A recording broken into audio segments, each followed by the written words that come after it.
Non, c'est très complexe.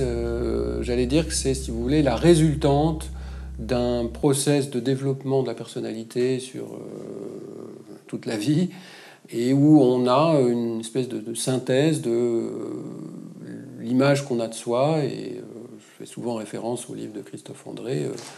Autorisons-nous à être imparfaits, libres et heureux. On est dans une culture où voilà, la perfection est la règle et la norme, mais on a le droit d'être imparfait. Et pour autant, on peut se sentir imparfait et s'estimer comme quelqu'un de bien.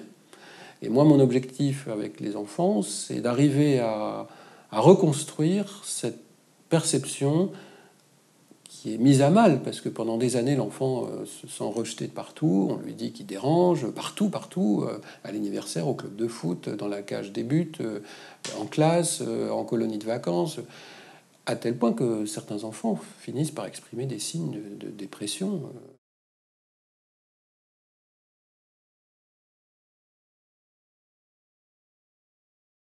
Effectivement, on a. C'est pour ça que je disais tout à l'heure, le terme d'estime de soi, c'est compliqué parce que c'est un fourre-tout dans lequel il y a beaucoup de choses. Hein. Il y a l'évolution de la personne individuellement, il y a l'évolution de la personne par rapport au père, enfin, je veux dire à l'environnement, à l'extérieur. Ensuite, il y a des processus d'identification de l'enfant au sein d'un groupe.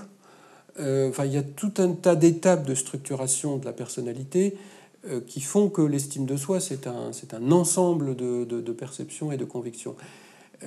On tend à dire aujourd'hui que quelqu'un qui a une mauvaise estime de lui-même, c'est quelqu'un qui va commencer par dire de toute façon, j'y arriverai pas, c'est pas la peine que j'essaye.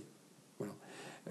C'est quelqu'un qui n'a pas confiance en lui, et quelqu'un qui ne se lance pas dans les projets, même des projets dont il a envie, mais en partant du postulat que de toute façon, il ne va pas y arriver. Dans les formes les plus marquées, les plus sévères, ce sont des gens qui auront des symptômes de dépression, de tristesse, d'isolement social, de repli sur soi, voilà, mais d'un repli de rumination négatif, si vous voulez, pas de positif. Et donc, voilà, c'est ce qu'on appelle dans le langage populaire le manque de confiance en soi. Et c'est ce qui potentiellement va freiner le fait de s'engager dans des projets.